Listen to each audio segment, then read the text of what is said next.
প্রিয় বন্ধুরা, আসসালামু আলাইকুম এবং শুভ সকাল। যেখান থেকে দেখছেন সকলকে জানাচ্ছি স্বাগতম।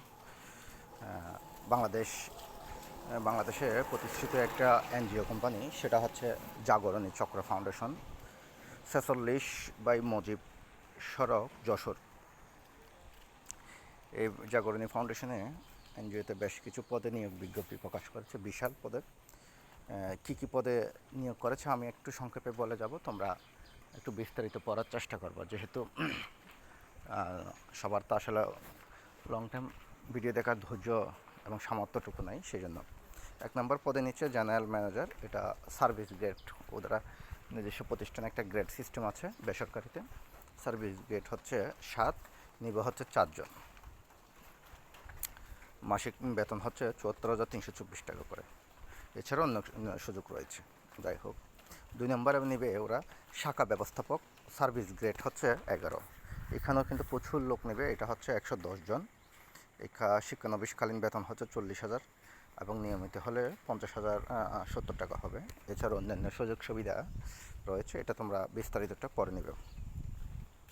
এখানে যোগ্যতা মোটামুটি অনেক ভালো যোগ্যতা রাখবে, যেহেতু এটা একটা এক্সপিরিয়েন্স লাগবে, নাইলে এই পদে তো আসলে করতে পারবে না। 3 নম্বরে নিবে শাখা হিসাবরক্ষক, এটা সার্ভিস গ্রেড হচ্ছে 13, এটাতে নিবে 100 জন।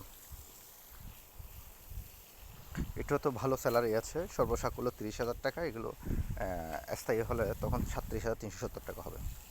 অফিসার নিবে সার্ভিস গ্রেড 14তে 800 জন। 800 জন মানে বুঝছেন আপনারা, বিশাল। কিন্তু এটা কিন্তু অথেন্টিক, এগুলো কিন্তু কোনো ফেক না। 800 জন। এখানে শিক্ষানবিশকালীন মাসিক বেতন হচ্ছে 27,000। আর নিয়মিতকরণ হলে মানে স্থায়ী হলে তখন আপনার 33,575 টাকা হবে।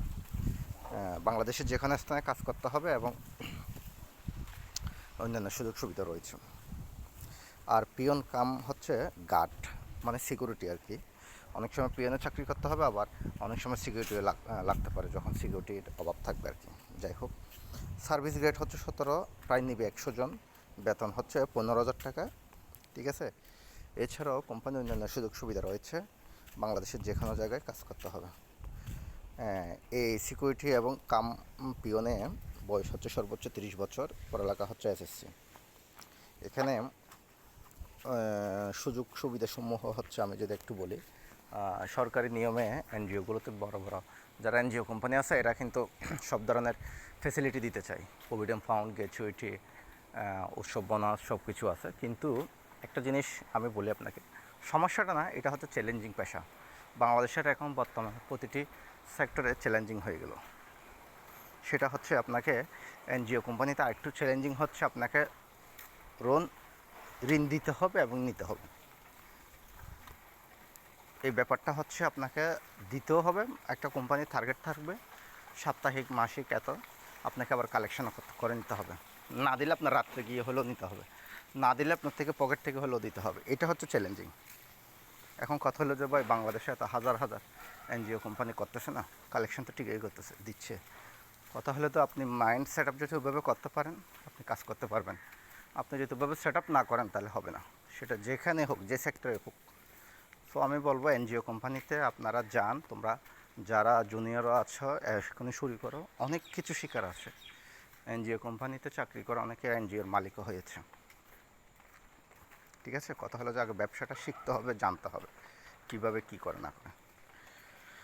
সবার জন্য শুভকামনা রইল। তোমরা যারা এনজিওতে করতে চাচ্ছ করো, ভালো স্যালারি আছে। ঠিক আছে। বাংলাদেশের যে কোনো জেলায় যাও, অসুবিধা নাই। গিয়ে একটা যে কোনো জেলায় গেলেই তো মানুষ কাজ শিখে, কর্ম শিখে, মানুষের সাথে মিশলে মানুষ চিনে। সবার জন্য শুভকামনা রইল। আশা করি সকলে ভালো থাকবে। আর আমার ভিডিওটা যদি ভালো লেগে থাকে, অবশ্যই শেয়ার করবে। ধন্যবাদ সকলকে।